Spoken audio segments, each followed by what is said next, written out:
представители на академичната общност, скъпи гости и колеги! За нас от Студентски клуб на политолога е изключителна чест да ви приветстваме именно в Философски факултет на Софийския университет. На 29 март 2004 година, преди малко повече от 20 години, България се присъединява към НАТО, осъществявайки един от основните приоритети на външната си политика за края на 20 век. По този повод се реализира кампания от събития: изграждаме сигурност, насърчаваме единство, споделяме ценности, 20 години България в НАТО. Днешната дискусия е второто събитие от поредицата и се провежда под надслова България в НАТО, стремежът към единство. Президентът Клинтън казва, че целта на НАТО в Източна Европа е да постигне с държавите в тази част на континента това, което успява на Запад, а именно обединение и превъзмогване на етнически и национални конфликти, формирани на база на исторически събития. Днес, когато светът е изправен пред най-голямата криза след Втората световна война, единството и солидарността са най-важните ценности на нас. А как се постигат и как България се интегрира в натовската общност са един от ключовите въпроси, които ни засягат. Ние от Студентски клуб на политолога целим да информираме и ангажираме младежката общност и да стимулираме гражданската активност, особено сред по-младите поколения. Смятаме, че НАТО играе важна роля за ежедневието ни, дори когато не го осъзнаваме, всъщност е изключително ключов фактор за нашата сигурност. И се надяваме, че тази дискусия ще обогати знанията ни относно Алианса и постигането на единство в общността. За финал искам да благодаря на Студентски клуб на политолога и на партньорите ни от ЕБО Политико, по политически науки към НБУ, също така на които се съгласиха да участват в дискусията днес. И мен благодаря.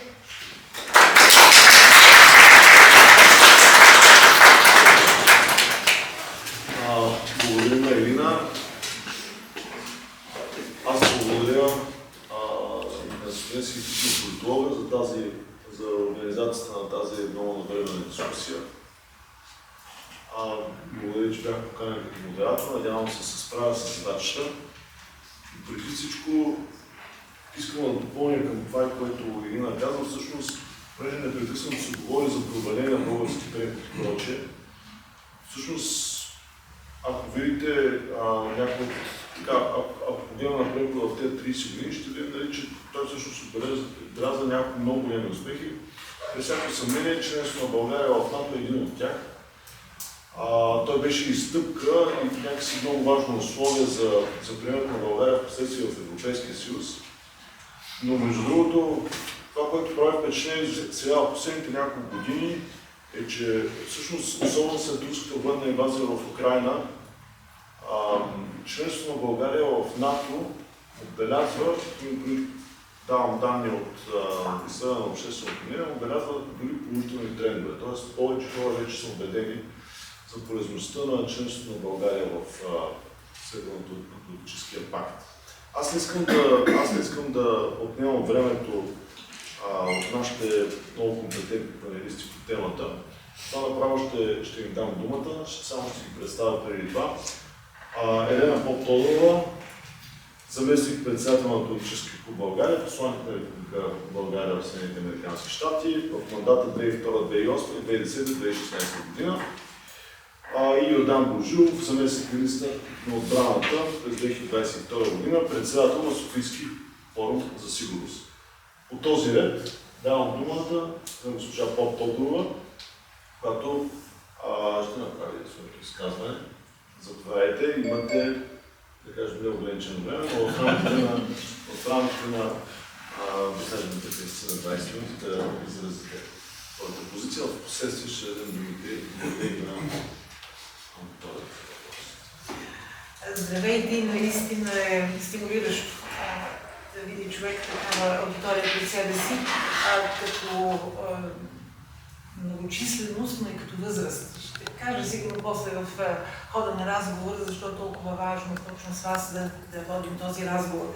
Сега аз ще използвам едно извинение за малкото закъснение, за да ви предам абсолютно не предизвик на похвала към вас, а долу ме спряха ваши преподаватели, с които се оказа, че се занимаваме още от най-активните усилия и години за осигуряване на членство в НАТО, които се въодушевиха, че ще имаме тая среща. Хвалиха ви колко сте активни и припомняйки предишни подобни събития, казаха и най-важното е да им говорите реалистично. Смятам, че този разговор, реалистичният разговор, поначало закъсня и това според мен доведе и до определени ще ли нарека колебания, за да отворят една направо кутия на Пандора във връзка с събития, които се случват, особено напоследък у нас. Сега, то много хубаво нашият прекрасен модератор така каза и ви думата. Аз какво да кажа, взимам си думата, защото темата е огромна. И аз не знам дали ви интересува пътя, по който се вървеше към членството. Защо сега в момента, аз поне, и не само аз и самични си мислим, че едва ли не сме се върнали по някакъв начин от 50-те години. Защото този разказ, както казах, той безвъзвратно закъсня и сигурно носим и ние вина, че не го проведохме правилно, но то е било и от някаква наивност, и от някакъв правен възторг и вяра, както се казва, в очакваното много по-масово разбиране на Алианса и на смисъла в него и това, което вие наричате единството, което ще стигнем без съмнение. Отварям скоба, радвам се, че сте поправили единение на единство, защото щях да кажа, че единение е свърх така амбициозна теза. Защото аз имам един предходен период на 11 години в Народното събрание, когато всъщност бяха най-големите публични усилия да се осигури един от показателите за членство, обществена подкрепа. Постигнахме тогава, вече няма какво да мисля си, че пуснем чешмата и ще видим веднага Соломон как плаче през знамето. Просто картина, която всички познават много добре, знаят най-ярките белези от придобиването на членството, но по-малко известно е усилието, което се полагаше да се осигурят високи проценти на обществена подкрепа. И мисля, че към членството бяхме постигнали около 70%. Казвайки това обаче, НАТО и Европейски съюз и Европа, всичко това беше в един такъв пакет, да го наречем, беше вързано заедно и това беше общото желание България да се оттласне от предходните си десетилетия, от предходните си 45 години и да погледне на Запад, където всъщност българина винаги е смятал, че принадлежи. Сега, степента на принадлежност, вида принадлежност, значи там е заробено в кучето и там, вероятно, ние пропуснахме един много важен разговор, за да обясним, че това присъединяване, тези членства, те не са просто номинално подписване на документи за присъединяване. Не са някаква суета такава да се хвалим къде сме се присъединили, къде сме попаднали. А всъщност е един много прозаичен процес, в който минаваш през всяка една подробност, всеки един детайл на живота на нацията, на живота на страната. Признавам, че и за мен беше изненада, когато започнаха преговорите, да видя, че се стига до примерно до брой камиони, колко камиона има държавата, колко декари обработваема земя има държавата. Разбира, това беше една пълна картина, точно снапшот, че го кажа, извинявам се на английски, снимка на държавата, такава каквато е, за да се измери капацитета, възможностите за развитие на държавата в една или друга област и най-вече, пак казвам, една реалистична оценка. Това предхождаше цялото това усилие, това процес, разбира се, предхождаше членство в Европейския съюз и не е някаква рекламна теза за членство в Ню Йорк, твърдението, че без членство в Ню Йорк просто нямаше да се случи членство в Европейския съюз. Сега сигурно мнозина от вас са видели нова телевизия какво направи тук в 2 последователни недели с избиране на големите достижения от 10 най-големите. Логично Европейския съюз идва пръв, някакси той е по-широко обхватен като интереси, като разбиране дори. Но това, че НАТО излезе на второ място, това беше голям успех според мен за всички тези, които знаят колко нелеко минаваха разговорите и крайна сметка и преговорите за същинското членство. Искам да кажа още нещо. То е свързано и с двете организации, членството в двете организации. На нас ни се даде в най-малка степен и предимство на съмнението за зони, в които очевидно нямахме все още капацитет, нямахме силици да отговорим на критерии. И една от тях беше върховенство на закона до ден днешен. И тук пак, съжалявам, ще отворя една... Това е сега, какво да направим, като казвам, говори. Значи и аз си говоря.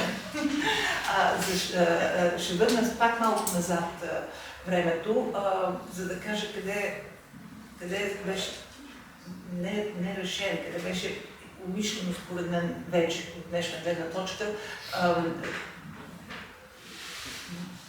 скрит, затиснат проблема. Още с приемането на новата конституция. Когато в линия Възсток, разбира се, беше падане на член 1, падна, там вече имаше почти, не пълно, но много високо ниво на съгласие и разделение на властите. И защото тоталитарна държава, голямата мечта е да видиш разделение на властите. Вярно, разделихме ги, като не пипнахме правосъдната система. И вече в много по-късна дата става ясно, че това съвсем не е било незнание или недоглеждане на такива като мен е било, разбира се, и неопитност, и невникване в много по-дълбоки интереси. Истината е, че съвсем съзнателно тази зона беше ставена непитната и фактически прокуратурата на Вишински се пренесе след 90-та година в продължение на много дълги години. Затова и до ден днешен тази реформа се оказва най-трудна. Очевидно, който владее прокуратурата, смята, че владее политически и обществения процес и властта. Защо го казвам това? Защото едно от много сериозните условия за членството ни беше реформа именно в правосъдната система. И аз помня, че при един рунд на преговори беше точно по тази тема и когато беше поставен въпрос от срещната страна, смесен екип, воден от американци, естествено, отговорът на тогавашния вътрешен министър не беше отговор, а беше въздишка. И той беше афористичен. Казва, вие искате да преместим едно гробище с помощ отвътре. И точно, както видяхме в последствие, това се оказа. Казвам това, защото сега може да ви звучи конюнктурно-политически, но не е. Това е по-скоро изстрадан опит. Усилията да България наистина да постигне пълна интеграция, и то в чувствителните сфери, каквато е отбраната, службите за сигурност, преминава непременно през реформиране на тази система.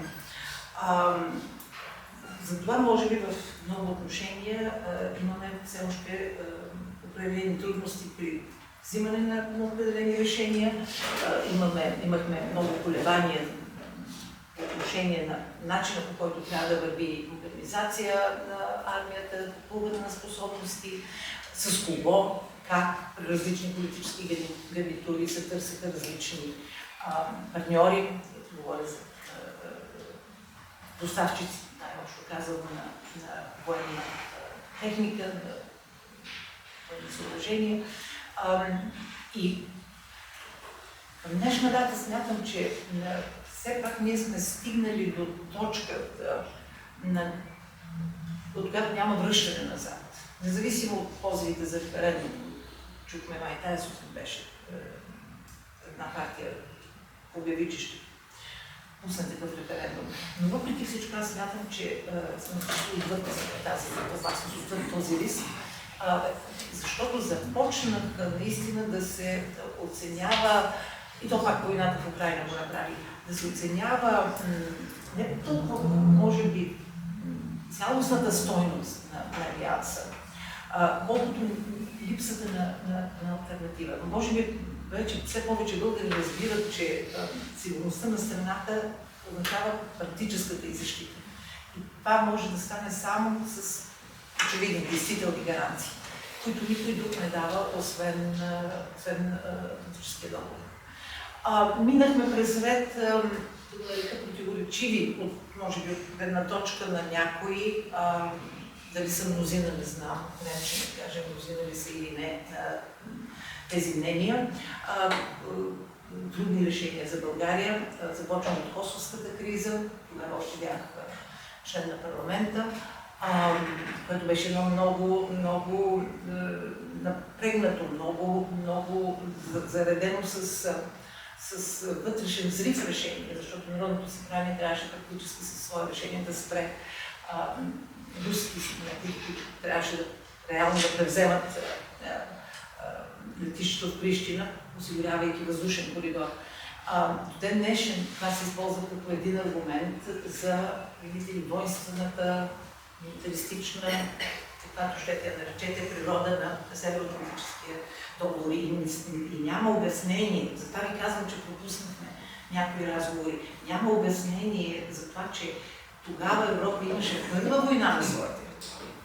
Тя беше, да речем, много развита, много регионална, но тя беше тръгнала. Ако не бяха силите на НАТО, които да овладеят разрастването на конфликта, това ще да бъде една пар екселанс европейска война. Ето този вид неща не се обясняват и затова вървят този вид критики към цените, които България трябва да плати за своето членство. Да, Иракската война е втората такава теза.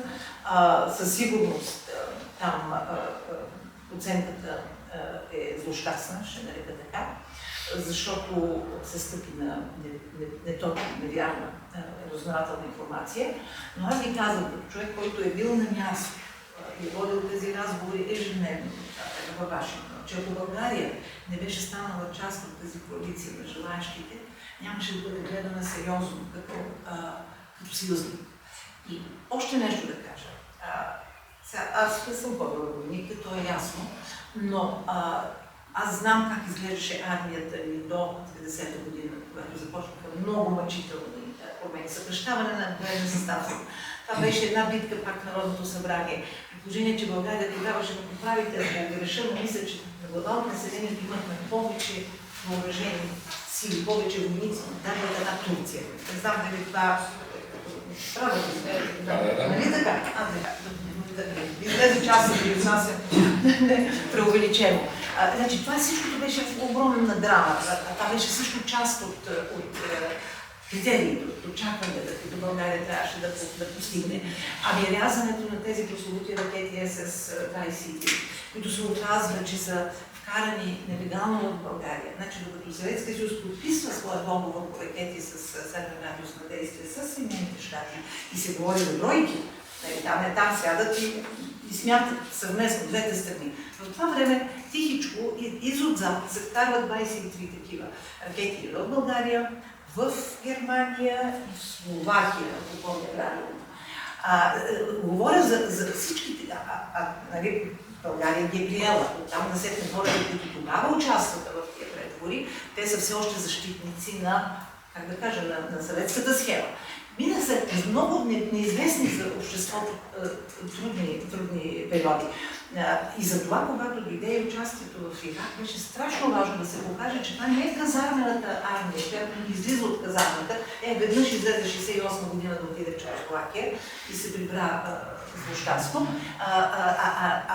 Са войни наистина. Това са войници, квалифицирани, подготвени, които застават рамо до рамо с своите съюзници. И затова Знам какви са критиките, аз съм защищавала това включване в коалицията и винаги ще го правя с ясното съзнание за всички негативи, които после излязоха и се натрупаха. България нямаше да бъде приемана, нямаше да се получи гласуването в Конгреса, което беше пределящо, това беше критично важно. Ако ние не бяхме показали, включително чрез едни 14 земи, които загинаха в Кербала, пак за обстоятелствата не най-слаби на загуба, но така или иначе България показа и доказа чрез политици, военни хора, обществено мнение, че има не само от желанието, но има готовността да се справя с нелеки, пак казвам, решения, за да получи това членство. Защо казвам, че и тук вече ще слушам после въпросите, ще са по-интересни. Защо казвам, че напоследък добих чувството, че сме в 90-те години, защото тогава бяхме като ние постове от Атлантическия клуб, сега тук малко реклама, ще ме похвалите от Соломон, че не съм забравила. Значи Атлантическия клуб наистина е първата атлантическа организация, неправителствена, все още на територията на Варшавския клуб. За 90-та година Рошев с шален пуловер, Соломон изкача на трибуната и каза, България трябва да е член на НАТО. Хохот, не смях. Хохот върви, ама across the board, както се казва. Всички се смеят. Това, че БСП вече тя смята, че това е някаква налудна работа, но включително СДС, нали, защото изглеждаше толкова невероятно, толкова футуристично. Съветския съюз си е там, Варшавския договор си е там и изведнъж излизат и викат, ма ние трябва да сме член на НАТО. Но от този ден нататък и с регистрацията на клуба, това бяха дълги години именно първо на кооптиране на хора. И аз помня, бяха много мили моменти, когато, бидейки такъв сам единствен по рода си Атлантическия клуб, събираше, извинявам се, няма много хубава на английски думата everybody who is anybody, значи всякакви, едните от убеждения, другите от любопитство, третите я да видим тия какво правят там. Така че това бяха такива славни години. И аз си мисля, че особено на фона на събитията във връзка с войната в Украйна, а и много други, може би много други неща да добавим, като че ли се върна пак апостолското време. И най-весетне да разкажем истинския разказ за това, че какво представлява то. Този разговор почва с вас. Благодаря ви много, Тодорова.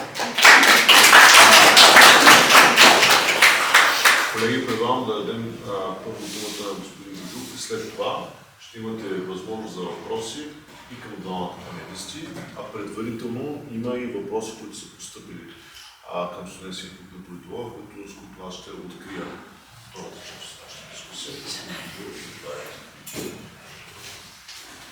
Като стана да ме виждат. Здравейте и от мен. Елена каза, че се връща в 90-те години, но трябва да ви кажа, това, което виждам сега, ме връща пък в 80-те години.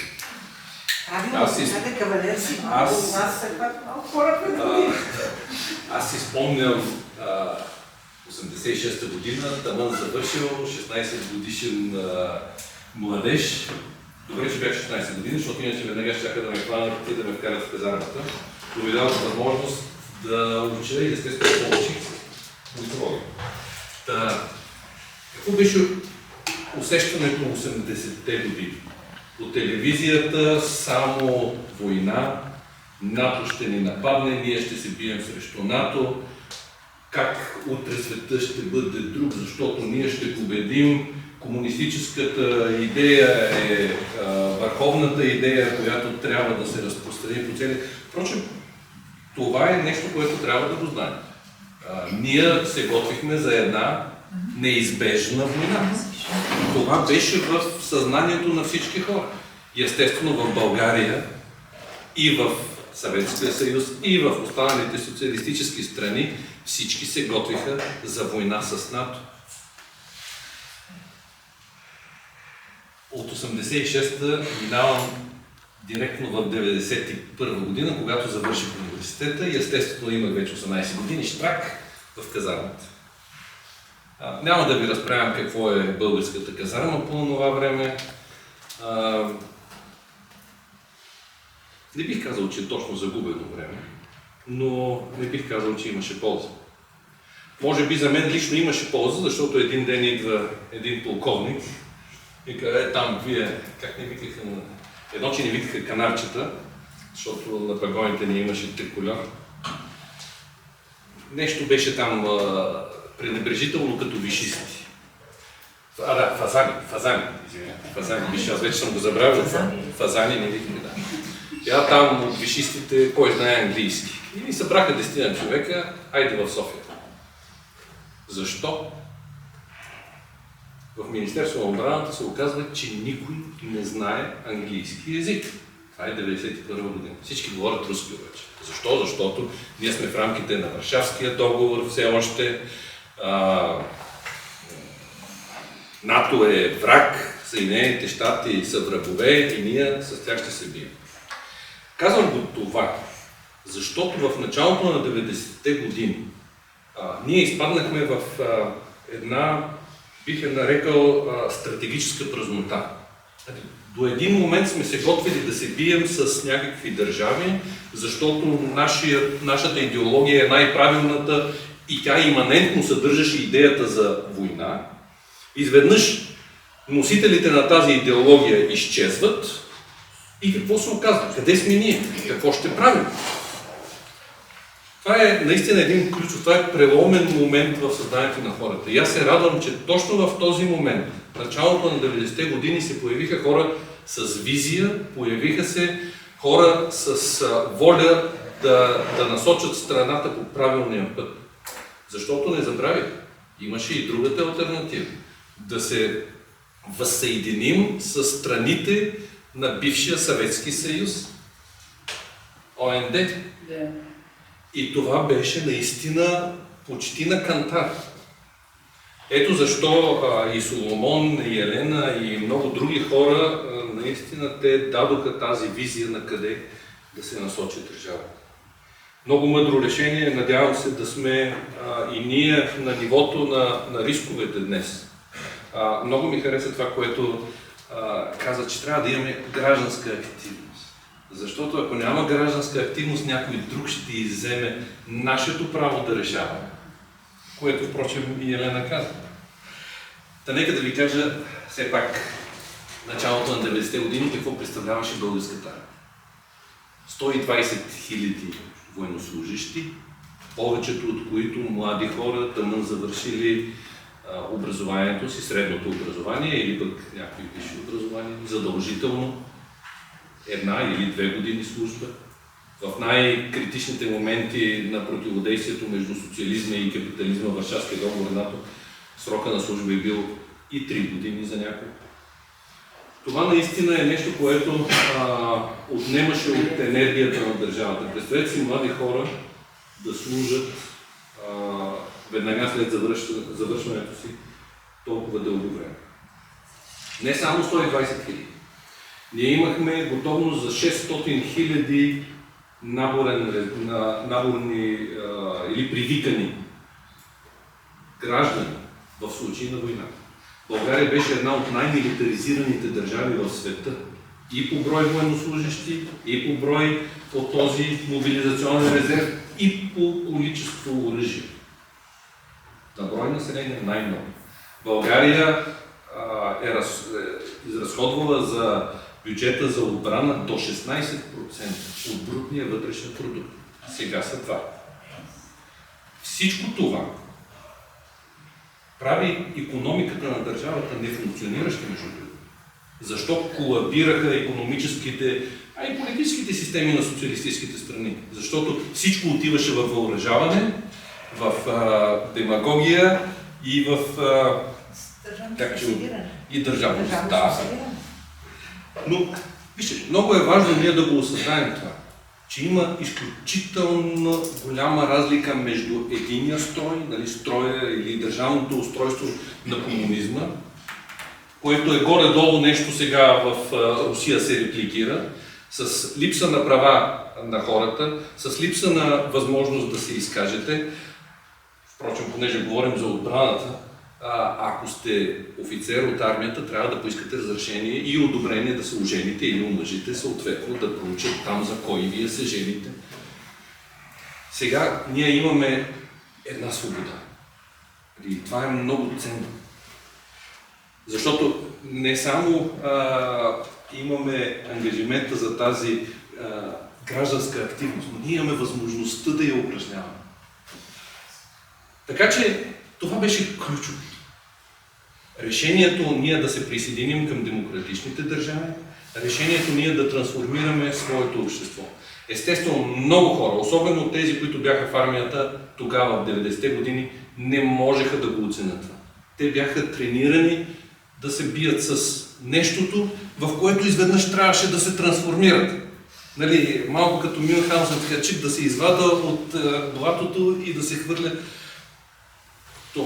Това наистина изискваше много усилия. И сигурно сте изследвали отношенията на хората към НАТО в началото на 90-те години, средата, пък и краят на 90-те. Към момента на взимане на решение, защото решението беше взето доста преди присъединяване. Така че това е много труден момент за България. Ментално труден. Нещо друго искам да ви кажа. Армия, отбранителен съюз, те не са самоцел. Те се изграждат за това, за да може държавата, обществата да се защитят. И тук също е един много ключов момент. Когато се разпадна Варшавския договор, изчезна идеята за комунизма, естествено, възприемайки и ценностите на демокрацията, изчезна и образа на врага. Това също трябва да си напише, защото сега много хора казват, ние на времето имахме такава армия, 120 хиляди, 2200 танка, а сега какво имаме? Ето това е ценността на НАТО, че ние сега имаме по-малко като количество, но имаме същата сигурност. И да не говорим, че имаме и по-голяма сигурност за нашето общество, за това как искаме да се развива. Армията претърпя наистина много сериозна трансформация. Както ви каза, и Елена спомена сериозно съкращаване на хора. От 120 станаха 40. Даже имаше и по-малко, сега трябва да са около 40, въпреки че поради факта, че няма желаящи да служат в армията, реалната бройка е доста по-малка.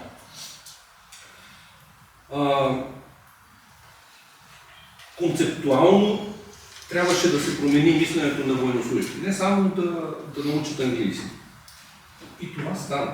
Ние приехме начините на водене на действия в рамките на НАТО. Много хора се научиха какво означава да бъдеш натовски военнослужащ. Но все още ми се струва, изоставаме с това усещане като българския военнослужащ да каже, аз съм натовски военнослужащ и ще защитавам другите наши съюзници, тъй като това е наш ангажимент. Членството идва с ползите, но и с ангажиментите. Наскоро слушах един немски военнослужащ, който е в една от балтийските страни и казва, аз съм натовски военнослужащ и като такъв съм готов да защитавам Латвия. Там има много голям военен контингент сега, немски.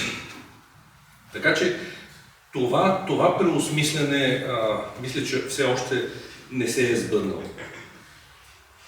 Ние не знаехме в началото как функционира НАТО. Трябваше да се научим, че там решенията се взимат с дискусия и най-вече с консенсус. Че няма ли пълно единодушие, няма решение. Че ако някоя държава не е съгласна с нещо, няма решение. Че България участва в НАТО, във всичките комитети и в органи, които взимат решение, наравно с абсолютно всички останали държави. Имам усещането, че пак някъде малко изоставаме ментално в това осмислене. Някои казват, ние изгубихме военни способности. Не сме изгубили. Значи, първата ни военна мисия беше направо, как да кажа, смешна изглеждаща. Първите ни военни, които отидоха в мисия в рамките на НАТО, бяха няколко камиона с десетина военнослужащи, които осигуряваха хигиената на натовските контингенти. Имаше тъй нареченото перално, банни, грубо казвам, перяха дрехи. Това беше, което можехме да предоставим в началото. Впоследствие, благодарение на тренировки, благодарение на смяна на въоръжение, благодарение на това, че хората започнаха да говорят и английски, ние сме стигали до над 1600 човека, разположени извън граница в рамките на натовски операции. Ето виждате, нали, от едно мъничко нещо и България, между другото, е ценена с своя опит, възможности, със своите хора. Има наистина много задачи, които предстоят още, най-вече в смяната на въоръжението, но ми се иска да има и продължаване на промяната в мисленето, защото това е ключовото. И да спра до тук и да говорим после, ако има въпроси. Благодаря много. Сега аз предлагам да разчупя малко реда, да не даваме веднага за въпроси. Има няколко въпроса, които бяха зададени към студентите на филолога за тази дискусия. Аз ще започна с един по-общ и с един по-конкретен, без да насочвам на кой въпрос да отговаря. Кое е най-голямото препятствие, предизвикателство пред Алианса в момента? И към Обамата, разбира се. И по-конкретно. 8 години след ветото относно формирането на международен натовски флот в Черно море, смятате ли, че към този момент такъв трябва да съществува с оглед на нарастващата заплаха и войната в Украйна? Който иска да заповяда. Ladies first. Да откажеш. Мога да... Айде да почна с няколко неща. Според мен има две ключови неща в рамките на НАТО. От една страна, това е неговата военна мощ. Но като казваме военна мощ, това означава военната агрегатна мощ на всички държави членки. НАТО няма собствени въоръжени сили, с изключение на някои елементи. Най-вече командната структура, комуникационно-информационното, самолети и структури за разузнаване. Ето защо, между другото, е важен въпросът, защо ние трябва да инвестираме в българската армия. Защото инвестирането в българската армия означава инвестиране и в колективната отбрана. Ето защо ние трябва да настояваме и другите държави да инвестират в техните армии, защото това е в интерес и на България. Така че поддържането именно на това военно превъзходство е ключово.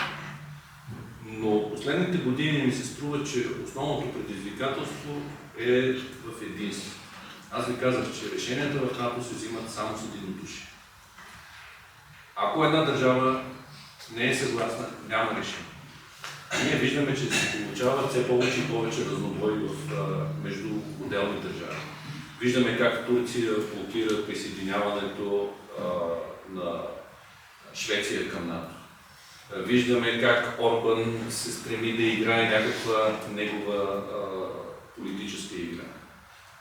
Това е много важно да се запази единството. Специално за трансатлантическите отношения ще оставя на Елена, защото по-добър познавач на трансатлантическите отношения няма, а те са ключови според мен за НАТО и това е едно от предизвикателствата. Как ще продължат да се развиват тези отношения? Това е този въпрос, а по другия после. Останали сме го този въпрос. Трябва да ви предизвикателство. Модерната дума. Сега, абсолютно вярно в единството. Това е трябва да кажа термин, в който влизат много подтеми.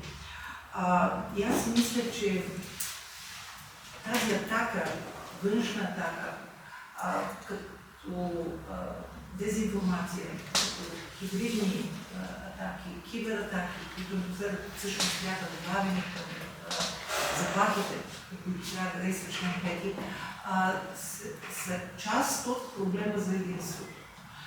Стремежа на Русия да вътрешно, под повърхността, да разбива обществените мнения в съответните държави, може би ще стигнем до България в този смисъл, това е една започваща опасност. Тя ако не бъде контрирана по някакъв начин, това е цяла отделна тема, как се справяме с фалшиви новини, дезинформация, пошаране на страхове, ако щете, страх от война, страх от ядрена атака. Всичко това ерозира политическия процес първо в националните държави. И аз за това ще добавя, разбира се, към въпроса за единството, изключително важен, да бъде тези вече нови, така да кажем, съвременни заплахи. Предстоят избори европейски. Значи да не забравяме, че те са европейски избори, но през тези избори и през националните, които в някаква степен може би могат да бъдат сравнени като резултат, или по-скоро като тенденция, не като резултат, но като тенденция с националните тенденции, ще осигурят по-добро представителство именно на радикалните, на екстремни партии. Да не забравяме, че има парламентарна асамблея на НАТО, в която ще влязат национални представители, също пропорционално изградени делегации, подобие на Европейския парламент. И смятам, че това преобръщане на националните тенденции, което ще рефлектира и в двете съюзни организации, е също една много сериозна тревога. Не искам да казвам още опасност, защото се надяваме, че няма да имат такъв превес на тези радикални партии, който да осуети, да попречи на това единство, което е еднакво нужно и на двете места. Да кажа ли още една думичка към това? Нещо много така важно ми се струва. Член 5, всичките знаете, това е клаузата за колективната отбрана. Ако една държава е нападната, другите се притичат на помощ. Член 5 обаче, имайте предвид на Северно-Атлантическия договор. Моля? Вземат решението с сега, има два елемента на задействането на член 5. Първо, държавата, която е нападната, ако някой нападне, тя започва да се отбранява, но тя заявява в Северно-Атлантическия съвет желание да се задейства член 5. И второто нещо, втория елемент е общото решение на всички натовски държави да се задейства този член 5 и цялото НАТО като такова да отговори. Сега, имайте предвид, че НАТО и страните членки на НАТО защитават държавите, териториите, но все пак се защитават някакви ценности. Държавите, които са обединени от Северно-Атлантическия договор, те представляват определени ценности. И отстъпването от тези ценности, примерно демокрация, права на човек и така нататък, това, за което и говорим там, на съдебни системи. Помислете си дали демокрациите, европейските, биха искали да защитават държава, която е завладяна или която не върви по демократичния път. Просто го поставям само като за размисъл. Сега Черно море. Изключително важен за нас регион. По-рано, преди 90-те години, в Черно море на практика е доминирано от социалистическите държави. Само Турция е била натовска държава в Черно море. След разпадането на Варшавския договор, Гърция не се... В смисъл аз говоря за литоралните държави, не за широкия черноморски регион. Сега ситуацията е съвсем различна. Но имайте предвид, че натовските държави, черноморски, България, Румъния и Турция, нямат военния потенциал, който Русия е струпала в Черно море. Това трябва да се има предвид. Въпреки войната, въпреки това, което става сега, Русия все още има военно превъзходство в Черно море. Ето защо от много години България и Румъния са се опитвали да представят в НАТО идеята за натовска операция в Черно море, именно за да се балансира руското превъзходство. До 1922 година Турция, като натовска страна, блокираше тези идеи, защото това не беше в нейния интерес. Излязахме с една идея 2016 година, България и Румъния, за създаване на тъй наречената Черноморска флотилия, да. Нещо като регионална организация на страни членки на НАТО и партньори. И тук идва един много срамен момент за България. Румънския президент Клаус Йоанис пристига в България, за да договори с българския президент следващите стъпки. Впрочем, на мен са ми казвали американски висши лица, че идеята за Черноморска флотилия се е родила именно в България. Но Румъния става по-голям защитник. Какво става обаче, когато идва Клаус Йоанис в България? Говори с президента Плевнелиев. Плевнелиев естествено е за такава структура. Отива румънския президент при Бойко Борисов и Бойко Борисов казва: не, такова нещо няма да има, искам лодки да подходят. Прости, аз цитата да кажа какъв е. Кажи. Аз не съм такъв ястреб. Това беше точната фраза, което беше много уникално. Това е 2016 година. И това беше, значи ти си направил един човек президент. Това е президента, това е излъченият от ГЕРБ кандидат. И ти го, не просто го неглижираш, ти го унижаваш международно, унижаваш го публично по начин, който е недопустим, не само за съпартийци. В момента създаване на черноморски военни сили на НАТО. Могло да се намери, има обходни трикове, да кажа, така ще кажа, за да може да се осигури, защото там е важно, даже гледката, даже визията за присъствие на натовски съдове е важна. Защото в момента има пълно оголване от източна страна. И от среща ти имаш наистина една такава флота, на морски флот, който е застрашителен, застрашаваш. И аз си мисля, че под напора на събитията ще се намерят начини и форми с временно влизане, излизане, под някаква форма просто да се веят натовски флагове. Аз съм скептичен, знайки добре турската позиция. Това е едното.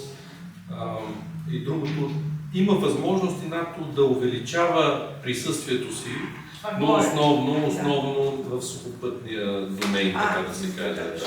Да. Но това е интересно за вас като политолози, а и за международници, там виждам, да се помисли кое влияе на взимането на политически решения, включително в международен аспект. И този случай с Черноморската флотилия е много интересен. Благодаря ви много. Сега, ако има въпроси от аудиторията, айде първо дамите, след това вие, само ако може да се представяте преди. Вие нямате да представяне, председател на Студентски институт по здравословие, втори курс студент по политология и Ирина Шекерова.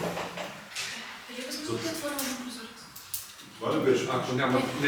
Аз се намесих, извинявам. Вие смятате, че единството в Източна Европа е възможно да се постигне посредством НАТО, имайки предвид настроенията спрямо Алианса, които виреят на географската ширина. Защото, например, сърбите са доста негативно настроени към НАТО.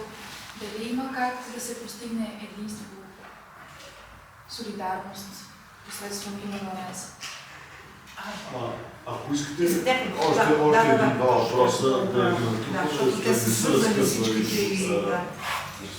Заповядайте само, ако може да се справите, представете се. Аз съм Александър Петков от Младежката асоциация по глобална сигурност и поздравления за събитието. Моят въпрос ще бъде изключително кратък. Трябва ли според вас да се преразгледа конвенцията от Монтреал в контекста на днешната сигурност и дали тя е адекватна на събитието? Да, свършихме с тази конвенция, свършихме. Взема се още. Браво, нека се напитат. Добре. Ако не, отговорите, ще направим втора вълна. Добре. Наистина, тук е, там това е, както се казва, непоплатима, непробиваема. Това е ясно, това му устройва интересите на Турция, затова никога не се явява шанс за преразглеждане. Имаше една идея, даже ме занимава каква сигурно не е стигнала за един канал, който да се изгражда някакси духовно страни, но експертите и така, как да кажа, и натовските всъщност анализатори това отвърлиха, това като нереалистична и неполезна идея, която пък ще включва някакви други трети интереси. Така че ние ще си живеем с Монтрой и аз за това може би все пак някакъв прилив на оптимизъм си мисля, че може да се използват малки пролуки, които дава конвенцията за временно пребиваване, но то да бъде по-интензивно, по-редовно, за да може да, както казвам, да има друга гледка, друг вид да има Черно море в военноморски план. За единството, сега Сърбия не можем да търсим за единство по натовски въпроси. Важното е, че много необичайни, много трудни условия НАТО все пак успя да запази своето единство. И това, което може би нямаше да се случи или ще да има по-голям разнобой между държавите в обичайни, в мирни условия, войната на Русия срещу Украйна го направи. И то не толкова, според мен, поради ценностни, да наречем така, причини и съображения, защото ценностите наистина са страшно важни, те са в основата на всичко, но достигаме до прагматизма, до практическата страна на това, какво представляват те в реалния живот. И смятам, че Путин успя да оплаши Европа, успя да оплаши държавите членки на НАТО. Всеки успя, всяка държава, всяко национално ръководство, правителство, успя да си представи. Не беше невъзможно да си представят следващи действия. Стъпвайки дори на прословутите писма на Путин 2 на брой, точно преди инвазията, когато той доста мотивативно писа единствено на американския президент и на генералния секретар, искайки да се върнат границата от 1997. Значи това отделните държавите нямат никакво значение. Тук се договарят титаните. Те ще се договарят и то за сметка на всички останали. Това според мен разтресе доста сериозно политическите съдби в отделната държава. Вижте, Германия нечуван поврат в специално в военната политика. И оттам да се помощта за Украйна. Всичко останало това преди 22 година беше абсолютно невъзможно. Сега да казвам пак обичайни примери. Франция, Финландия, Швеция. В съдищата си дори сме си го представили, че ще се случи. В Австрия, защото работим с Австрия, ние политическия клуб носа, там си има, и политически клуб си има тенденция в парламента. Не казвам, че тя е наделяваща в никакъв случай, но разговорът е сложен дори в Австрия на масата. Австрия, която тя е пък съвсем специален свой случай.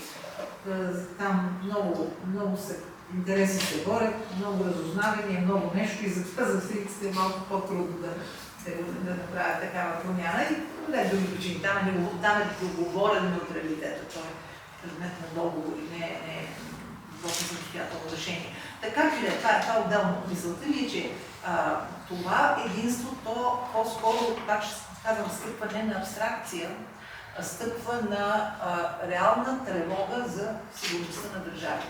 Сърбия, Сърбия ще продължи да бъде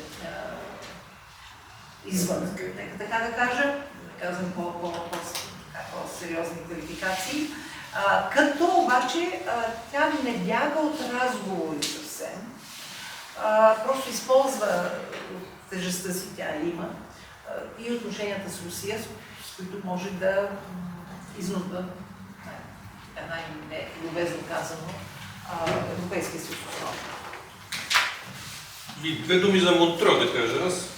Сега, конвенцията е подписана 1936 година. Естествено и подписващите държави са съвсем различни от сегашната констелация на държави в региона и извън, защото има държави, които са извън региона да подписали. Няма най-вече интерес от някои страни и най-вече от Турция. Конвенцията от Монтрео дава изключителни правомощия на Турция да регулира преминаването през проливите на граждански и на военни кораби, най-вече военни кораби. Сега, позовавайки се на член 19 от Конвенцията от Монтрео, Турция затвори преминаването, тоталното преминаване на кораби на нечерноморски държави, поради което блокира НАТО и отделните натовски страни да влизат в Черно море.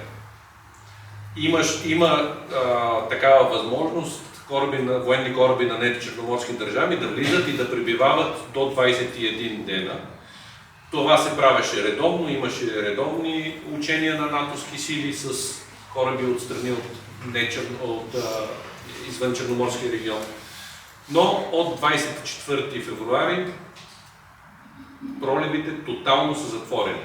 Сега, Турция казва така: аз затварям черноморските проливи за натовски кораби, т.е. за всякакви кораби на нечерноморски държави, но затварям проливите и за кораби на воюващи държави, които не са постоянно базирани в Черно море.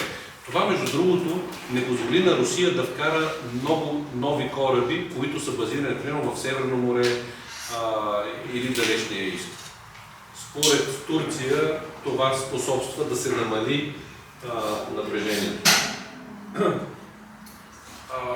Сега, така или иначе, аз не виждам, как да го нарека, нито възможности сега, нито желание, най-вече от някои от държавите, за преразглеждане.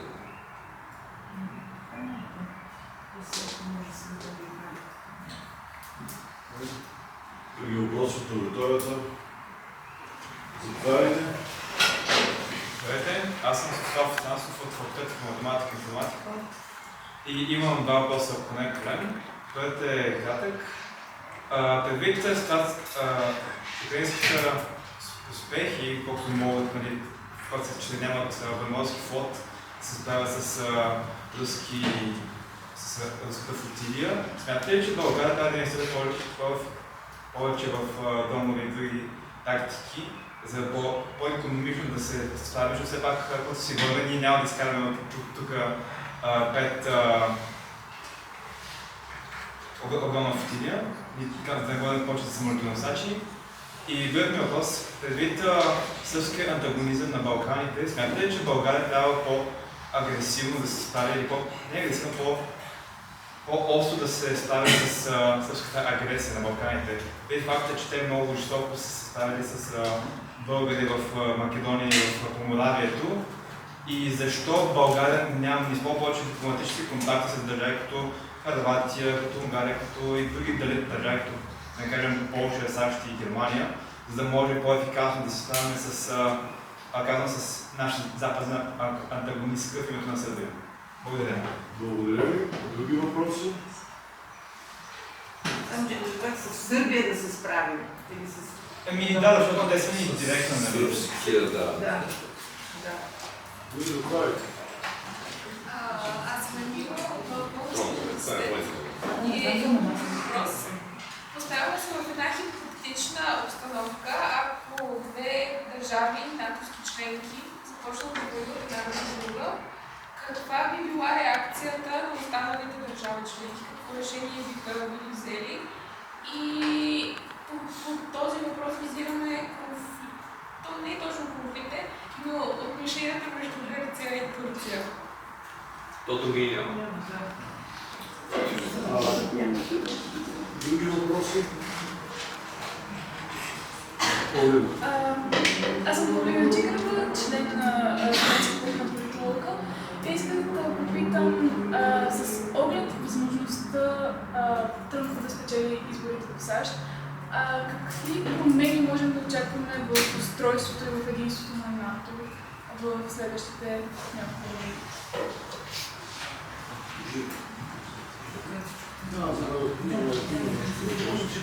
Добре.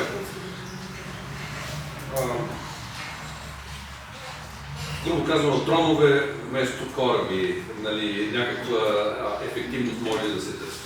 Вижте, ние в армията не говорим само за хора или само за военни средства, технически. Ние говорим за способност. Това е възможност да се реши определена задача. Способности се градат само когато имате адекватни технически средства, адекватно въоръжение, добре обучен и мотивиран персонал, добре натрениран. Тоест, тези всички елементи, когато ги съберете, вие имате способност. Сега, България е морска държава. На нас ни трябват много възможности или много способности за решаване на най-различни интереси. Имайте предвид, че в Черно море в момента има изключително натрупване на рискове, екологични рискове. Имаме свободно плаващи мини, заложени някъде там по бреговете на Русия, Украйна, обаче им се скъсала веригата, с която са закачени за дъното и плават. Няколко кораба вече са ударени от такива мини. Имаме рискове, свързани с блокиране на териториални води, включително български териториални води от Русия. Сега, ако нямате достатъчно бойни способности, вие не може да решите въпросите за гарантирането на вашия суверенитет. Ако нямате кораб, който да има средства за борба с други кораби, за борба с въздушни цели, за разузнаване и така нататък, вие нямате тези способности. Да, Украйна показва, че морски дронове са изключително полезни за унищожаване на кораби. Има морски дронове, които са за събиране на информация. Но нашите военни експерти, когато гледат на задачите, които трябва да изпълнят в Черно море, те казват, трябва ни такъв кораб, трябват ни ракетни катери. Хубаво би било да има подводница, хубаво е да има дронове, подводни, надводни, въздушни. Обаче всичко това е пари. И тук вече се прави баланса. Какво може ние да си позволим с нашия бюджет да придобием такива способности, които ни трябват. Сега да ви кажа, че нашия флот на практика ще остане тази година почти без кораб. Не ме цитирайте. Има 2 кораба нови, които се строят, но те ще бъдат готови след известно време. Така че от тази гледна точка ние трябва да заделяме повече средства за отбрана, трябва да се придобиват нови най-съвременни оръжия, но съответно и да се прави някакъв баланс с бюджета. Въпреки че бюджета ни отива над 2% вече от тази година и това се оказва недостатъчно. Ако искаш ти да кажеш за Сърбия... Но което няма какво да кажа, аз ти. Да, точно така, да. Сега аз въпроса го разбирам някакси да поискаме едва ли не активна, енергична позиция в рамките на Европейския съюз срещу Сърбия в някаква защита на българските недоволства от третиране на, така ли да разбирам въпроса, от третиране на българите в западните покрайнини? Аз малко особено си зададох въпроса, за който се извиняваш, но идеята ми беше, че когато си говорим, Белград в последният един век много ясно, много тежко българофобска политика води в Македония и в Поморавието. И не бих искал нали само за западните покрайнини да го ограничил, но бих искал част към Македония. Тоест, как може България и защо българското правителство, толкова правителства, не правят ефективна международна коалиция да справим с тази българофобия. Защото това за мен е просто удивително, как ние помагаме на нашите българи в Македония или в Сърбия, как ние толкова много неща можем да правим за този някакви ниски пари. И как чисто вербално ние нямаме желанието да се справим с някой антагонист българофоб. Да. Така, това е въпрос, който аз бих разделила. Събоманията е ясен. Аз даже съм се питала откъде идва тая безумна любов българска към сръбските пескавици, към сръбската фолк-музика, защото когато са се раждали вие 90-те години, тук всичко беше потънало в сръбски фолк или каквото е там. При положение, че точно така исторически винаги Сърбия е била не просто срещу България, е била подпомагана от Русия срещу България. Това е другия тежък разговор за ролята на Русия. Македония ще отделя. Там е, въпреки че разбира се, говорим за сръбско влияние вътре, което няма как да не се използва вакуум. Няма как сърбите да не използват един вакуум в Македония, в който да влязат, където, за съжаление, ние не сме влезли. Сърбия продължава, както знаете, свои отношения и така да ги наречем разговори не ги наричам преговори съзнателно, с Европейския съюз и това ще продължи да се влачи дълго време. Аз не виждам там да има напредък и то основно по-скоро поради позицията на Сърбия. И виждаме, че последните политически новини оттам съвсем не дават надежда за това. Коалицията да направим, за да постигнем какво, по какъв начин да се въздейства на Сърбия, аз не зная, извън някакви наистина колективни мерки, които би трябвало, но това да отиваме вече примерно към санкции. По-скоро България трябва да успее да води някаква двустранна политика с Сърбия. Ако ние това целим, ние имаме двустранен въпрос, който няма как да попадне в рамките на колективни действия на Европейския съюз.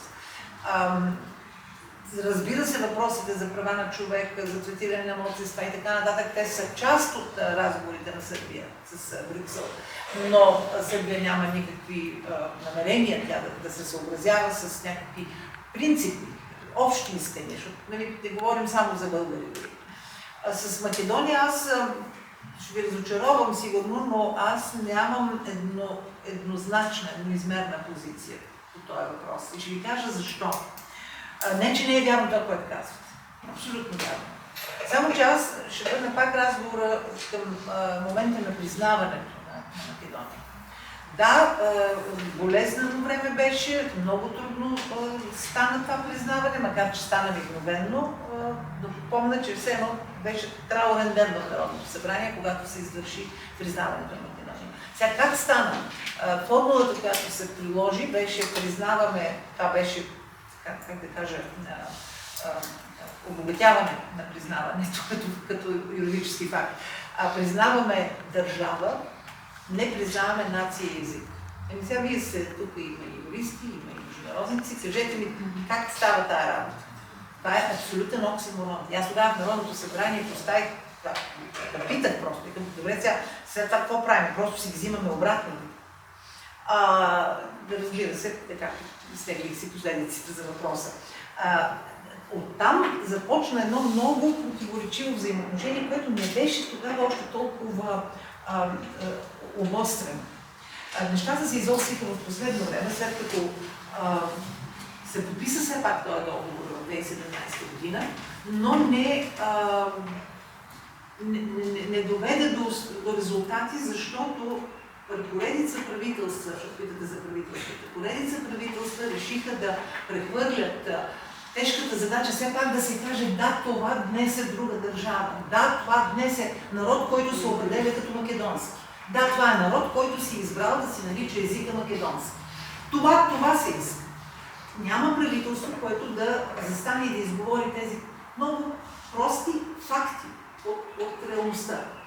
Хвърлиха го в тази историческа комисия, където се далеко постигнаха, по Самуил май постигнаха нещо там, някакво съгласие, че все пак имаме, там споделяме история. Няма как с въпросите на история години назад да се опитваш да решиш днешното. И аз смятам, че имаме свръхпатерналистично снисходително отношение към македонците, като това го усещат и го връщат магнифицирано в пъти повече. Това, докато ние се разправяме по историческите въпроси, какво направи Сърбия? Вкара телевизии, вкара инвестиции, навсякъде, така е като октопод, те са били буквално навсякъде. Което трябваше България да свърши. Защото, още ще ви кажа още нещо много политически неправилно. Но аз в първите години, защото тогава съм си говорила с македонски колеги депутати и съм ми казала, да разберете, не сме ви ние заплахата. Ваши ще ви преземат най-демократично, ще ви преземат албанците. Просто по демографски начин. Да раждат повече, ето го, това се случва. Говоря ви 20 години назад, 25 години назад. И даже съм проявявала някакво разбиране. Знаете, че говоря в първо лице, защото това е тежка тема, не искам да ангажирам други. За да се оттласнат от България, точно заради общата пътна връв, те нямаше как да не минат през антагонизъм, да го наречем, не искам да противопоставяне, не искам да кажа по-силна дума. Тоест, те трябваше да казват, ние не сме българи, първо, за да могат да кажат, защото сме македонци. Затова е много сложна и тя, според мен, е много по-важна такава задача на български правителства и парламентаристи и всичко. Ние да успеем действително да направим от Македония добронамерен съсед, да се знае общото, което е важно. Ние не можем без Македония. Македония ни е на пътя и Македония не може без нас. Но в момента толкова се обострили отношенията и вие виждате, че при всяка кампания, при всеки тур на избори, винаги се намират юнаци, такива патриоти, които използват това и будят най-ниските страсти в хората. Не се обясняват неща. Трябва да има друг разговор. Аз затова ви казах, че изпуснахме много важни разговори за Европейския съюз и за НАТО и особено в Македония. Така че някак си и друго нещо с Конституцията.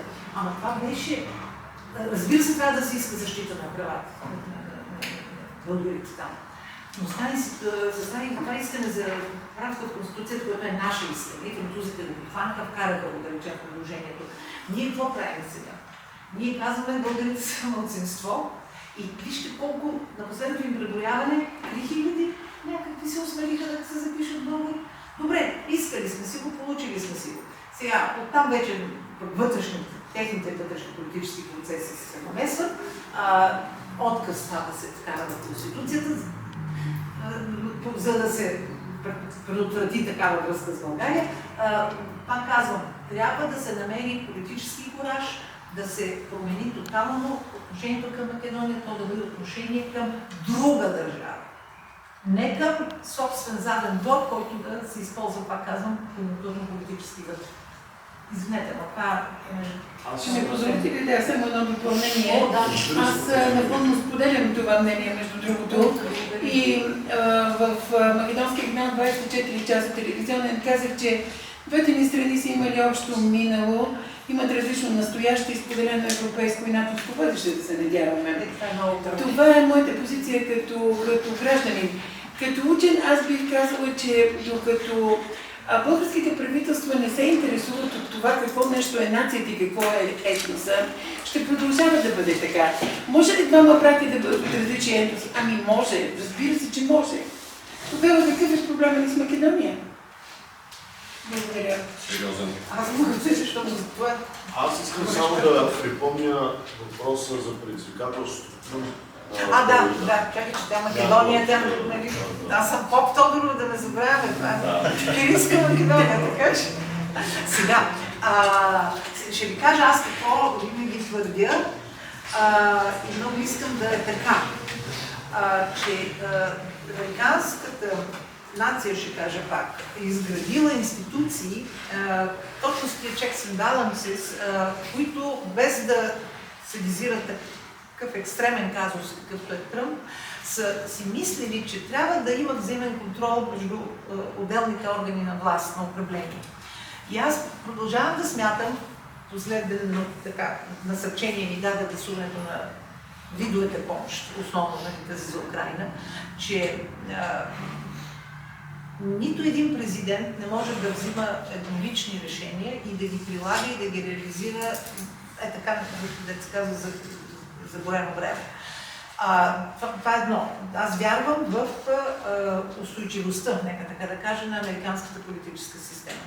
Познавам много, работила съм със страшно много хора от едната и от другата страна. Съжалявам, че се загуби онзи републиканизъм, Рейгановия, да кажем, традиционния, консервативния, дори включително в хуманитарен смисъл, отново и там изскочиха напред по-екстремни настроения. Не всички, които се причисляват и гласуват за Тръмп, са непременно трамписти, непременно се състъпват собствена нагласа и собствена философия. Но конюнктурата е такава, че действително се събира един немалък кръг републиканци, които го подкрепят. Така че, сега тук да не пропускаме ролята на демократите. Последното нещо, което искат американците, е да видят тези двама претенденти да се състезават. Това е официално така споделено недоволство. Има изчисления, които говорят за много висок процент. Мен ме страх да кажа 70%, но това съм чела. Американци биха предпочели да няма нито един от тези двама претенденти. А те са като скачени съдове, те се захранват един друг. И така или иначе, пред този избор ще сме изправени. Така че, пак казвам, аз вярвам в институционалността там и в друго. Тръмп почва да омекотява някои от своите тежки заявки по време на кампанията, особено по отношение на НАТО. Той искаше Европа да си плаща. Между другото, трябва да ви кажа, че това не е неразумно искане. Действително, дълги години, десетилетия, Европа живееше защитена от американски чадър основно. Ето, започнаха разговорите в Европейския съюз за включително комисар по отбрана да бъде назначен, да се развие европейска отбрана не в противовес на НАТО, не като самостоятелност. Това смятам, че тази идея за стратегическа автономност, тя е хубава, тя е такава достойна идея, но тя, защото тя касае основно сигурността, тя не може да бъде приложена поради тоталния дефицит, европейски дефицит на всичко до военната област. Почнем от въоръжени сили, въоръжения, военни индустрии, всичко това. Така че смятам, че Тръмп ще продължи да иска, ако бъде в Белено, ще продължи да иска от Европа да се плаща повече, да поема по-голяма тежест, но Европа сама вече реши за себе си, че тя трябва да има своя достатъчна защита просто. И не мисля, че ще се стигне до някакви драматични действия и стъпки. Те са много трудни институционално, пак ще кажа. Трябва така да хване Америка и да я изведе от НАТО. Не мисля, че това ще се случи. Аз ще подхвана тогава хипотетичната ситуация. Гърция тук ще оставим, да. Вижте, това са наистина двете държави в НАТО, които имат териториални претенции, териториални спорове. Но те имат много възможности, включително и в рамките на НАТО, да решават или най-малко да обсъждат, така че да не се стигне до война. Всяка една държава, която се е присъединявала към НАТО, е трябвало преди всичко да реши проблемите си със съседите. Така че да не се пренасят териториални или всякакви други спорове в рамките на НАТО. Просто в НАТО е внесен този исторически привнесен този спор между Турция и Гърция. Сега, страните членки в НАТО са много различни, с най-различни интереси, с най-различни възможности. НАТО е много шарен съюз. Но това е хубавото в НАТО, че има механизми, по които държавите да обсъждат, да решават как ще действат съвместно. В някои случаи не се е стигало до съвместно решение. Спомнете си, ето беше даден пример с войната в Ирак. Имаше искане от Съединените щати НАТО да бъде ангажиран там. Някои страни се възпротивиха, защото те казаха, НАТО е отбранителен съюз и той защитава териториите на страните членки. Край. НАТО не е нападателен съюз. Сега, има една друга концепция, която се яви с Афганистан. Тя е малко по-различна. Това е изнесена защита. Така или иначе. Но това е механизма на действие на НАТО. Две думи, понеже тая сръбско-македонската тема ми е много така болна и на мен. За мен проблема е, че България изгуби своето място на Балканите. С една непоследователна политика, с това, че външната политика беше дадена, за съжаление, на концесия на политически сили, които имат собствени интереси. И ние трябва все пак да мислим, че и от другата страна на граница там също има такива политически сили със собствена някаква антибългарска идеология. И за съжаление виждам, че точно такива националистически сили може би ще преобладават в македонското политическо пространство, което ще ни постави в още по-трудна задача. Но ние, за да може да играем роля, първо трябва да имаме воля, трябва да имаме ясна политика, трябва да имаме средствата и на четвърто място да сме признати за някакъв играч. За съжаление, Аз само нещо се сетих да допълня по Гърция, все пак исторически. Сега, истината е, че точно за да се избегне тази война, двете държави биват приети в миналия век в НАТО, като се субсидират равномерно. Особено внимава Брюксел, т.е. централата, натовската централа, да осигури този и финансов, и военен ресурс и на двете държави, за да им покаже взаимно колко рисково и себе разрушително би било да се направи опит за военно решение, за военен сблъсък. И от двете държави има бази и натовски, и американски. И аз искам да кажа, че в Гърция там е било винаги публичен аргумент в трудните години на борба за членство.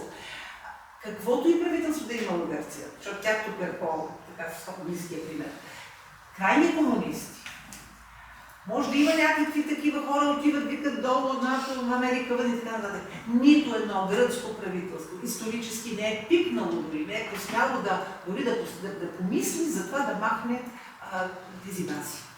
Това го казвам по повод един от многото раздухвани страхове у нас и по-скоро антагонизми, за това как, ето видите ли, сега ще дойде НАТО и ще ни направи бази и горките дни. Гледайте Гърция и мислете за това как една държава много прагматично, много пресметливо, дори ако щете, по-византийски, си осигурява сигурността, независимо от смяната на политическите режими, а не режимите, от комунистите до десен консерватор. Благодаря ви, тъй като например по времето искаме да имаме желание за изказване от колегите. Ако прецените, че е допустимо. Как не? Разбира се. Наша е радост. Да, благодаря ви за възможността. Всъщност, възможността ми на университетски преподавател просто ме тика да взема думата и да направя някои така оговорки, но преди това искам малко информация да дам за себе си и да кажа, че аз съм твърдо евроатлантически ориентиран. Самата аз съм стипендиант на Държавния департамент на САЩ по програма за US National Security Policy и през 2008 година, вие едва ли помните, но имах честта да ме приемете в посолството, защото последната част от програмата, която беше във Вашингтон, предвиждаше всичките 18 представителя в нея да направят срещи в посолствата си. И освен това имах невероятния шанс да се кача на самолетоносача Роналд Рейган, да ни обяснят как стават излитанията на самолетите и на следващия ден в залива на Сан-Диего той потегли към Ирак. Правя всичко това, за да не бъда обвинена в друг тип пристрастия, а оговорката, която като университетски преподавател искам да направя е, че в такава аудитория трябва да бъдем много, много внимателни. И ние, преподавателите, винаги трябва да поставяме, сега не сте, но как да кажа, и двете страни на монетата да бъдат видими. В този смисъл всеки един исторически разказ също има две страни. Както истината има две страни, нищо не е абсолютно. Една ремарка искам да направя само по отношение на годината 86-те и картината, която представите. Значи, това е края на разведряването. Въобще нещата не стояха по този драстичен начин с образа на врага. И все пак това е времето, когато е блоковото разделение. България някъде в един блок така е решено на едни конференции, малко преди във времето, Техеран, Ялта, Потсдам и така нататък.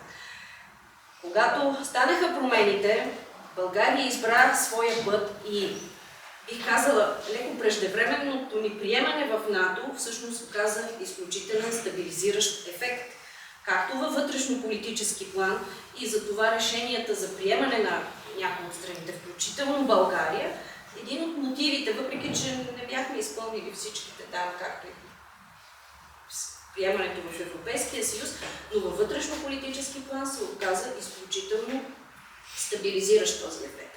И едно противоречие, което прозвуча пак в вашето изказване, да, за военните бюджети по това време, когато сме били във Варшавския договор, но всяка една от страните е поддържала силна армия и после, да, погледнато от този ъгъл, членството в такъв съюз разтоварва бюджета, но имаме силни, имаме членки на НАТО, които поддържат силни армии. Не казвам да го правим. Само искам да обърна внимание на факта, че освобождавайки се и освобождавайки се от един тип военно-промишлен комплекс и тип армия, въоръжение на армията, преминавайки към друг, т.е. делегирайки и разчитайки на сигурност от Съюза, все пак трябва да си даваме сметка, че не дай си може да се наложи, да се задейства. Механизма е сложен. Механизма е с консенсус.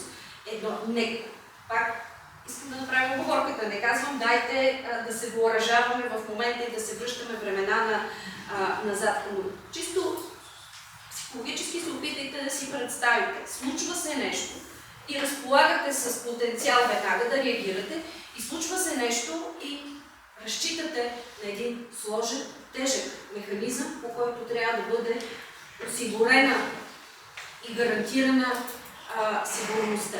Нека се замислим защо Турция заема тази категорична позиция за флота в Черно море. Турция не е коя да е държава, т.е. Турция винаги е гледала да балансира между различните, да кажем, интереси. Много са пунктовете, не искам да отнемам повече внимание от аудиторията, завършвам с акцент върху това. Винаги има две страни. Нека не сме прекалено едностранчиви и нека сме по-внимателни с когнитивното направление по линия на сигурността, която осигурява НАТО. Това беше един от акцентите, който бе изведен от полицай Велизар Шаламанов на срещата, която имахме в УНСС.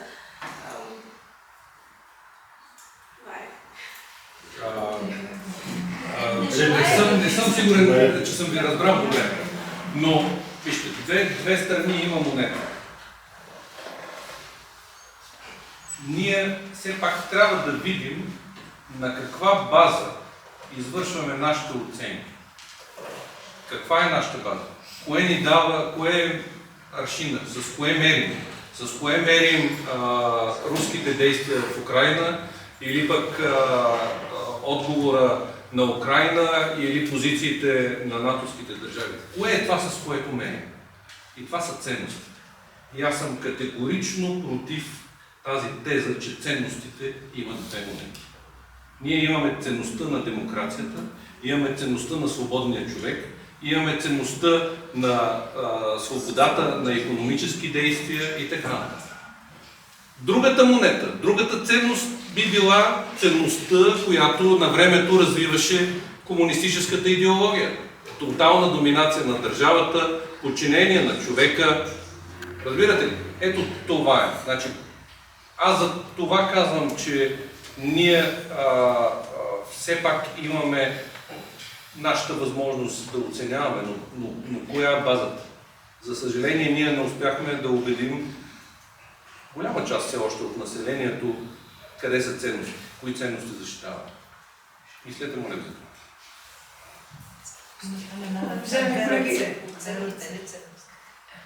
Има две ръце. Ами, мисля, че професор Дрозина. Да, колеги, добър вечер още веднъж на всички, за които не ме познават.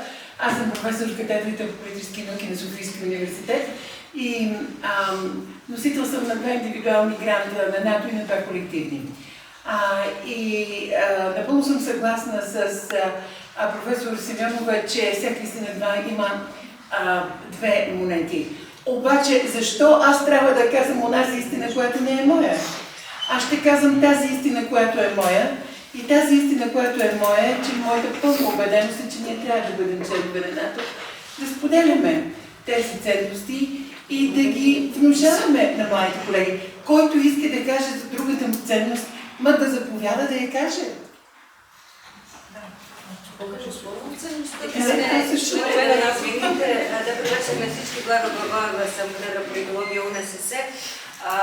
Дието ми на преподавател не ми позволява да не взема думата, извинявайте, това е деформация професионална. Значи първо една реплика. Доколкото разбрах колегата Симеонова и доколкото разбрах вашата интерпретация на нейното изказване, става дума не за подмяна или за алтернативен поглед върху ценностите или за поставяне на различни ценности като контрапункти. Става дума за историческа интерпретация, различни възможности на историческата интерпретация. Позволете ми, освен философия, съм завършила история, така че предполагам, ще се съгласите с категоричното ви мнение, че историята наистина има различни интерпретации. Това като моя реплика, дано не съм притеснила колегите с тази интерпретация. Сега, аз нямам грантове на НАТО, не съм стипендиатка на НАТО, но пък съм от поколението на професор Дронзина, което поколение нашето направи съзнателния избор да подкрепим евроатлантическата ориентация на НАТО. Така че това е мотива ми моя пък да бъда тук днес с вас и да бъда част от проекта, който за съжаление трябваше да представим още веднъж накратко, защото виждам, че аудиторията е малко по-широка. Да, предполагам, че професор Дронжина ще го представи, но по повод на проекта и по повод на изказването на посланик Поп Тодорова, за това си позволих да взема думата. Благодаря ви за нещо, което аз оценявам като най-ценно във вашето изказване. Вие няколко пъти повторихте, госпожо Поп Тодорова, че този разговор за НАТО, за участието на България в различни международни институции и съюзи е закъснял. Благодаря ви за това и всъщност нашия проект, този, в който участваме, е отговор на това ваше притеснение и констатации. Ние направихме този проект заради вас, студентите, защото това, което липсва според мен на студентската аудитория, е информацията какво е било, какво става. Защо има противоречие, включително и на равнище ценности, между ориентациите на младите към НАТО? Защото те нямат информация. И като човек няма информация от първоизточника, информация от първо лице, от първа ръка, той може да бъде лесно подложен на манипулации. Тогава ще има про и анти настроение. Така че искам само да благодаря за това, което днес казахте пред нас, да благодаря още веднъж на професор Дронзина за това, че поде този проект, да благодаря на младите хора, които са тук и които, надявам се, ще ме подкрепят в това ми убеждение, че голямият ни пропуск на нашето поколение, че не говорихме достатъчно за неща, които правихме. Това ни трябва. Информация и разговорът наистина е закъснял. Слава Богу, че го има. Благодаря ви. Извинете моята емоция. Само... Мисля, че преди... един последен въпрос, може ли малко по-късно? Да, доктор Петки Георгиева, следовател в Департамент политически науки на Българския университет и също като елева алумни на Държавния департамент на САЩ по същата програма, но на следващата година, когато Обама влезе в своя първи мандат. Моят въпрос е към армията. Какво се прави, има ли някаква стратегия, за да бъде направена привлекателна кариерата на военнослужещ? Това е първият ми въпрос и тъй като тук в аудиторията виждаме колкото господа толкова и дами. Моят въпрос е кога Българската армия ще бъде готова да провокира повече жени генерали и също така видяхме, че България не е съзряла да има жена министър-председател в редовен кабинет, но е съзряла и България да има министър на отбраната жена. Благодаря. Не са много последен въпрос, защото направите много време. Казвам се Александър Мочев, студент в в Български университет. Имам много въпроси, но няма много време. Бих искал да попитам, все пак, след евентуално прекратяване на военния конфликт в Украйна, ще имаме очевидно геополитически промени така. И НАТО като асоциация, предназначена да опазва мира, как би трябвало да реагира в такъв момент? Тоест, не го намирам за практично да игнорираме и да претендираме, че да, Украйна е цяла, включително и Крим, но и до този момент не сме признали абсолютно никаква промяна по самата карта. Какви е редно да бъдат стъпките в тази насока? Благодаря. Ако може да Така, жени генерали сме имали преди 1991 година. Проблемът може би е в това, че жени до голяма степен не се допускаха в много от специалностите. Мисля, че 2012 година ние премахнахме всякакви възможности, всякакви ограничения жени да служат където и да е, в които да са войски. В момента имаме над 16% жени военнослужащи в българската армия.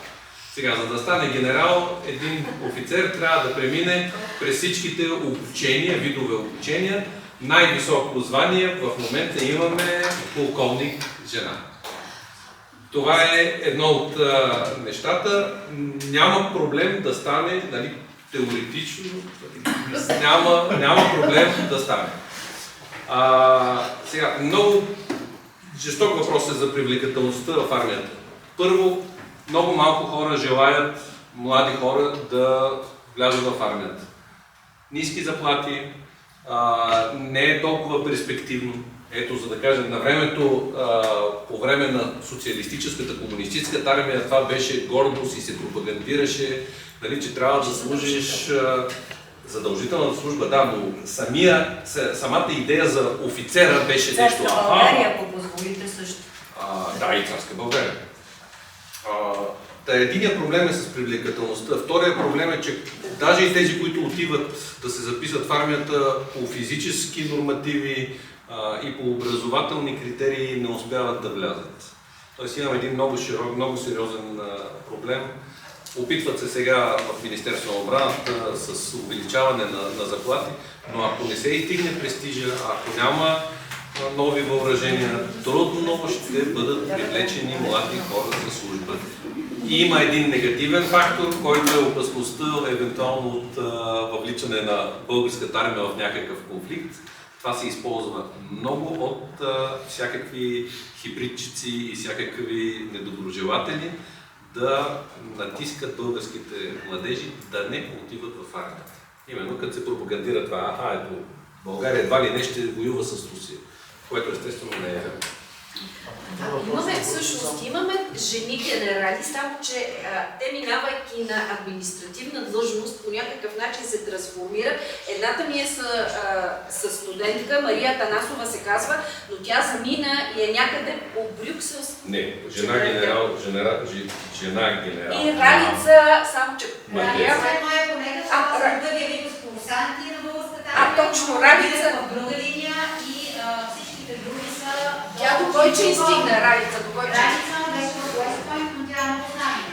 Вижте, да не спориме. Аз от 1992 до 2012 година съм бил в това министерство и след това съм бил и заместник министър. Да не спориме, но имаме жена, две жени заместник министри. Да не върши министър. Така че е възможно. Съвсем някакво изречение, какво се говори по всеки. Той въпрос е въпрос за какво се вика, че се е изминал. Така че ако го има, на отговора. Но едно е ясно. Тази сутрин, мисля, пак беше, Столтенберг заяви, че заслуженото, основателното място на Украйна е в НАТО. Вече знаете, че всъщност е взето решение за бързото влизане на Украйна в Европейския съюз. Тоест, въпросително относно това къде ще принадлежи и полупринадлежи Украйна като нагласа, ако искате, като поведение на държавата, няма. Въпросът е при какви условия ще стане това. Сега, за да се стигне до някакъв вид преговори, все пак трябва да има някакъв драфт на условия, който да бъде договорен при това в съответни дискретни условия от двете страни. В никакъв случай не може Украйна да си позволи пораженчество и загуба. Путин също е решил, че ако не задържи тези украински земи, че това би било загуба за него. Така че за момента, за съжаление, това, което виждаме, е продължаване на тази мъчителна, вече обсадна, да наречем, война, която върви. Не, че няма опити и усилия да се водят разговори. Много е важно кой би бил посредник. Към момента няма такъв приемлив посредник, независимо от публично известните опити Турция, Китай, Ватикана. И то е заради условията. Значи, за да се тръгне към някакъв вид преговори, трябва най-напред да се изчистят на по-ниско, на експертно ниво условията. Звездите не го казват, картите не го казват, но едно това казваме сигурно, ангажимента към Украйна, независимо от колебливи поведения на определени държави, е на лице. В крайна сметка толкова вече сме вложили ние, пак казвам, водени от тревога за себе си. Това сме ние всички, които се озъртаме и си представяме, защото всеки може да се представя. Там е проблема на Кремъл и на Путин. Всеки може да си представи много точно какви биха били последиците. И за съжаление, имахме илюзии. Там в 90 години имахме илюзии. Но за съжаление, руската история е история на придобиване на територии чрез нападение, чрез агресия. Помислете за всички видове области, републики, още не знаем какво ще се случи с китайската част горе, така че там имаме някакъв такъв друг сюжет, който може да се развие в бъдеще и тогава Китай да стане врага, но това казвам, това са само много бързо нахвърлени мисли. Тъй, че към момента единството, което можем да правим е да наистина да помогнем на Украйна да не падне жертва на тази ужасна агресия. Това е. Аз накрая искам да дам думата на професор Долзина, защото разбрахме, че тази дискусия е част от един проект. Професор Долзина, като е ръководител на проекта, бих искал да кажа няколко думи за самия проект и за съответно какво предстои. Да, уважаеми колеги, ако ми разрешите, най-напред бих желала да благодаря на нашите гости. На второ място бих желала да поздравя студентските клубове, които като говорим за единство, те за първи път работят заедно. Пожелавам ви да е за първи, да не е за последен. Много благодаря на колегите ми от трите университета, защото и трите катедри за първи път работят заедно, ако не се лъжа. И също така Иване, нали, не греша, така и да не забравя да кажа, че всъщност аз съм дълбоко удовлетворена от това, че ние днес ставаме свидетели на едно изключително събитие. Ценността на историческата памет, още повече тогава, когато тя се изразява от хора, които са били активни фигури в политическите процеси, е нещо, което не може да бъде заменено. Това не го пише в учебниците. Това няма къде да го прочетеш. Това може да го чуеш само от хора, като посланник Поп Тодорова и като господин Божалов.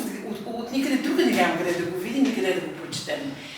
Радвам се, че в едно общество на плурализъм, в което ние живеем, можем да видим различните гледни точки и можем да ги оценим всеки за себе си. Радвам се да кажа, че на трите университета партнира да не е правителствена организация, чието задача и мисия е да изследва хибридните войни. Радвам се също така да ви уведомя, че този проект от тук нататък ще продължи с научна конференция за студенти и преподаватели, отворена за всички, през октомври или ноември месец, с конкурс за студентско есе. Ако се преборим с Външно министерство, неговия победител ще отиде до Брюксел. И какво съм събрала още? Да, имаме филм, за който също така ще бъде направен, както и курс, посветен на темата на проекта, който ще бъде отворен за всички преподаватели от страната, които желаят да го ползват. Още една дискусия. И още... разбира се, в Нов български университет, как можах да забравя. Иван, защото е наш възпитаник, и аз изведнъж си го представих като студент, вместо като на тази катедра. Така, да, имам още една студентска дискусия, точно така. Така че от мен огромни благодарности за всичко. Моля ви, продължете да участвате така активно за нас в нашия проект и посетете непременно страницата на проекта и моля ви, тъй като той трябва да се отчита, попълнете картата за оценка, която НАТО е бил така добре да ни изпрати. Затова тук всички снимаме всяка въздишка, попълваме всички карти и както си му е реда. Благодаря. Смятам, че последната дума трябва да бъде на организаторите в лицето на Клуба на политолозите този път.